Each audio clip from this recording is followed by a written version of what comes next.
Hello everyone and welcome back to my channel, or if you're new here for the first time, welcome. My name is Angela and I find my paradise through reading. This is my second video. It's just an update on my journey with War and Peace. Wow, and a journey this is turning into. Look at what it's looking like right now. So my first update was the first 400 pages. This update is going to take us through, pages 400 to 800. Okay, so I am past 800 pages. I'm a couple days late in filming this video. I'm actually on page 939, but I'm going to come back here to page 800.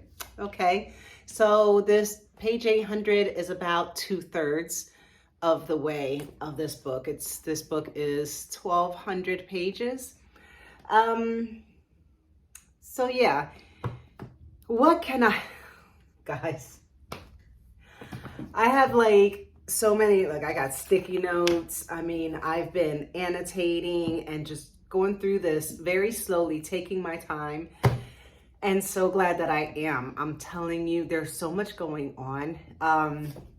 So this is following a bunch of different characters, Russians, and there's Napoleon. This is the Napoleonic Wars. And so there's Napoleon and Russia and war. Then there was a time of peace. We're at war again in these in these pages, and I do have that feeling of dread because there are some characters that I really am starting to care about, and this is war. So I do not think that all of my guys are going to come out of this war in one piece.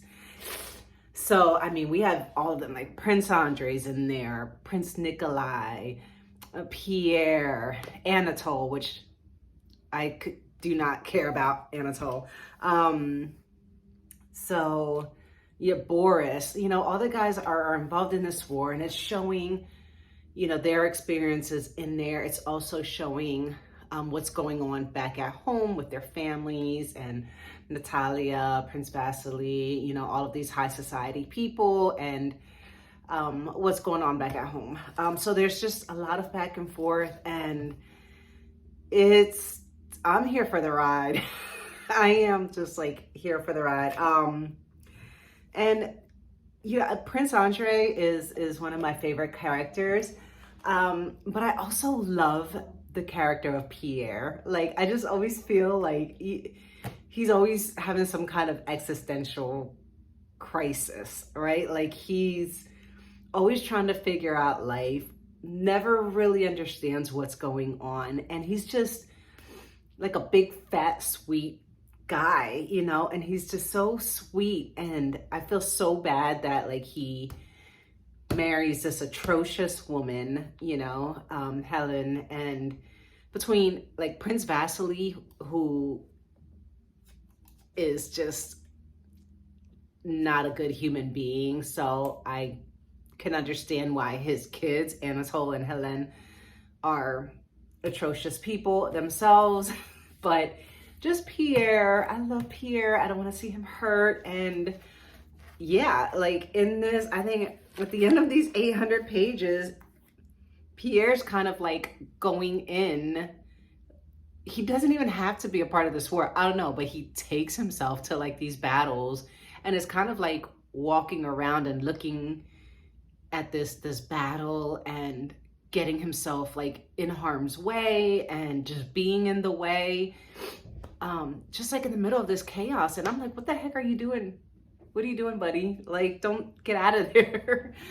And he's just, I don't know, he's just seems so bent on finding some kind of a purpose.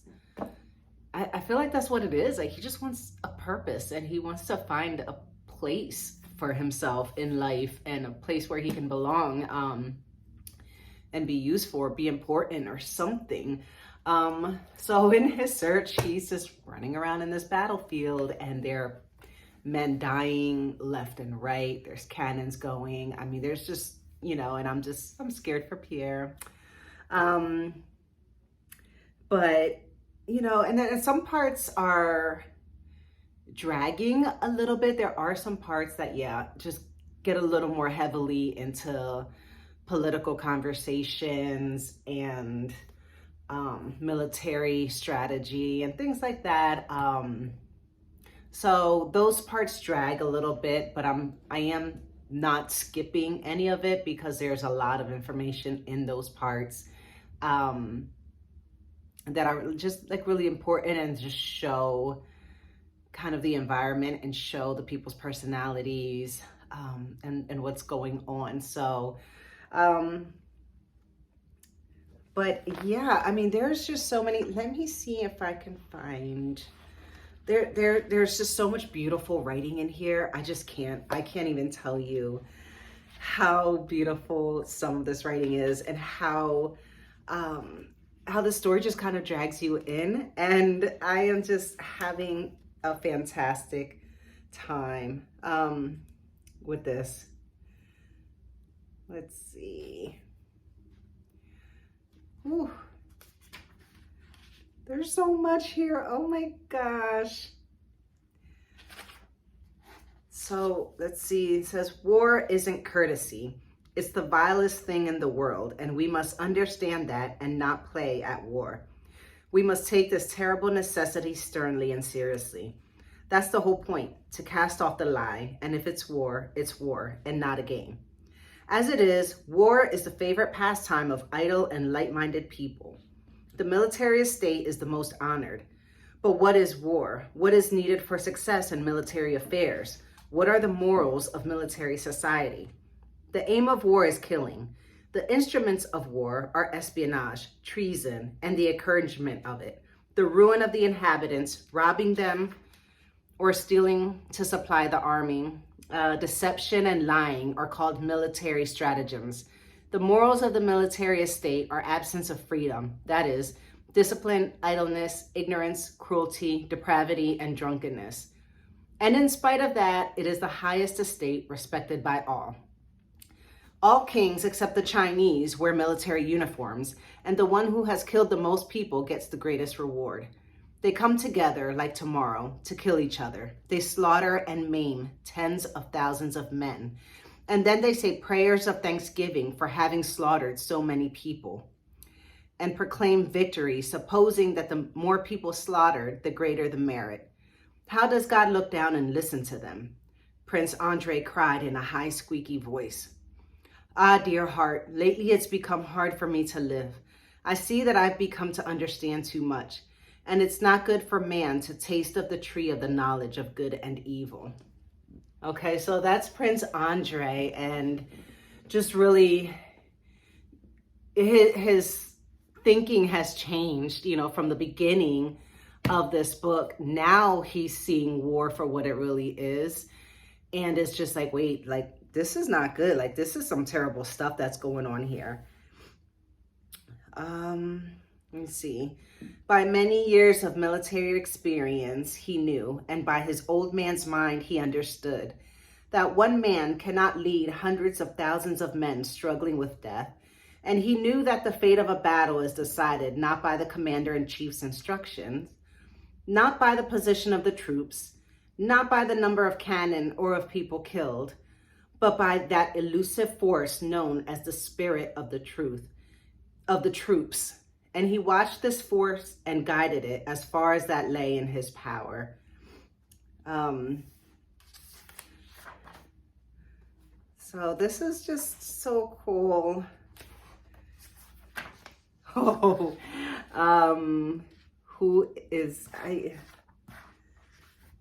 guys, I'm telling you, I have so many parts.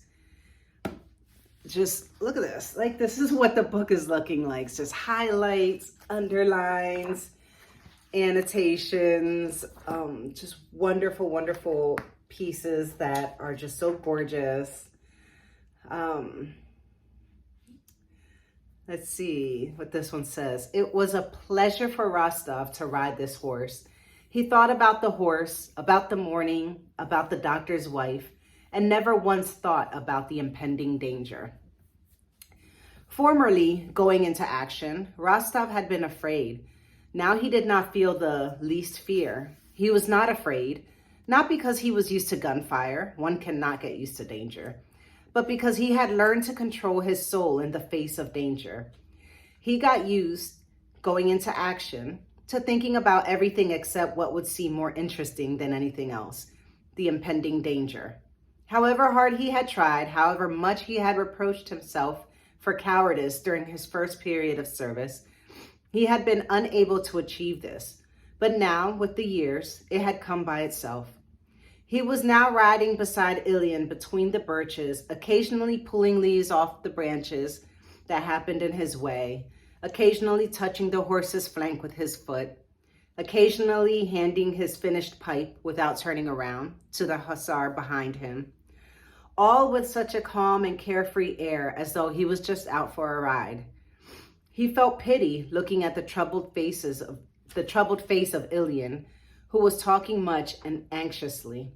He knew from his own experience that tormenting state of awaiting fear and death in which the insane found himself, and knew that nothing but time would help him.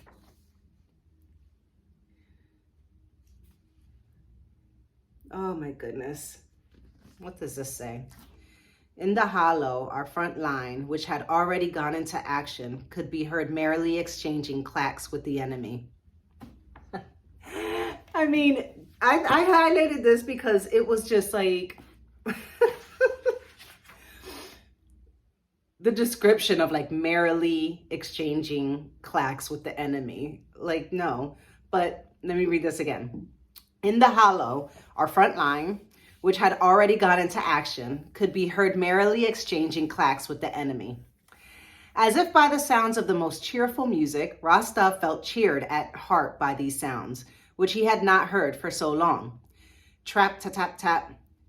Several shots clapped out, now together, now in rapid succession. Then all fell silent, and then came the crackling again, as if someone was walking on firecrackers. While the hussars took the place of the uhlans, bullets came flying from the front line, whining and whistling, missing their aim by far. This sound, which he had not heard for a long time, had a still more joyful and rousing effect on Rostov than the previous sounds of shooting. A moment later, Rostov's horse struck the officer's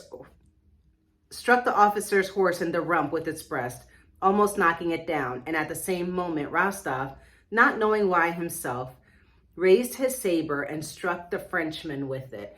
So this part was kind of, I felt like a turning point for Nikolai. So you see, he's not afraid anymore. He's riding his horse, just hanging out, like, it's just normal for him. Then he's hearing the gunfire, and he's like, oh, this is great. He's almost joyful and cheerful about it. So then he gets in this situation with an enemy. And so, and here I'll read it again. At the same moment, Rostov, not knowing why himself, raised his saber and struck the Frenchman with it. So this is the first time he's actually hurting somebody, okay? The moment he did this, all Rostov's animation suddenly vanished. The officer fell, not so much from the stroke of the sword, which only cut his arm slightly above the elbow, as from the jolt to his horse and from fear. Reining in his horse,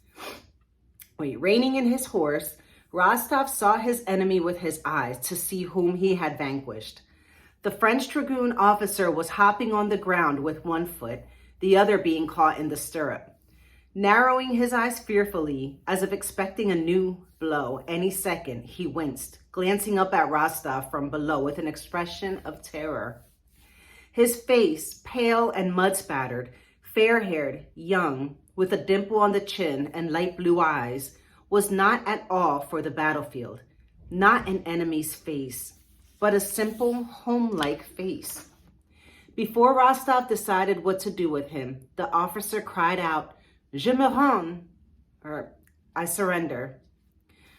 Rostov galloped away with the others, experiencing some unpleasant feeling which wrung his heart. Something unclear, confused, something he was unable to explain to himself, had been revealed to him in the capture of this officer and the blow he had given him. And it just kind of goes on about that experience with him. Here he is, and it just ends up like destroying his heart. He's like seeing the face of this enemy, and he's thinking like, wow, in any other situation we could have been friends. You know, he's a young, handsome man, blue eyes, dimples, and you know, he realizes that they're, you know, just as scared, if not more scared, than they themselves are. And so he just kind of starts, you know, soul searching and is like, hold on, like what's really going on? So you see a lot of that in this book, and it's just incredible. This book is incredible. But yeah, I do plan to have this book finished by this weekend. I only have maybe about 300 more pages to go. And then I'll do my final wrap up of War and Peace. But I'm gonna say, I'm still really enjoying this book. I can absolutely see why it's a classic. It's pretty accessible. I mean, I read you a couple pieces from this book so that you can see what the writing style is. It's not weird. I think a lot of people think of classics and they think they're going to read something that sounds like Shakespeare or like the King James Old Testament, like thou hath not stricken him, you know, whatever. But it's not like that at all. It's just regular writing, and it's just a long story, but it doesn't feel that long because, I mean, the flow of it is just going. It's just, there's always something interesting going on, either at war or back at home with the other folks in the family. And so that's where I'm at. So that is my update. Thank you so much for watching and sticking with me. And let me know what you've been reading, if you've read War and Peace, and what you think of it. I'm worried. I don't know. I have that feeling of dread. I don't know who I want to part with, except Anatole. Like, he can go somewhere. But I don't want like Boris, Pierre, Nikolai, Andre. I don't want any of them to be hurt. And I don't know if I want to keep reading this and see how it ends, but I'm going to do it. I'm going to do it. All right, folks. That's all I have for now. Happy reading. Talk to you soon. Bye.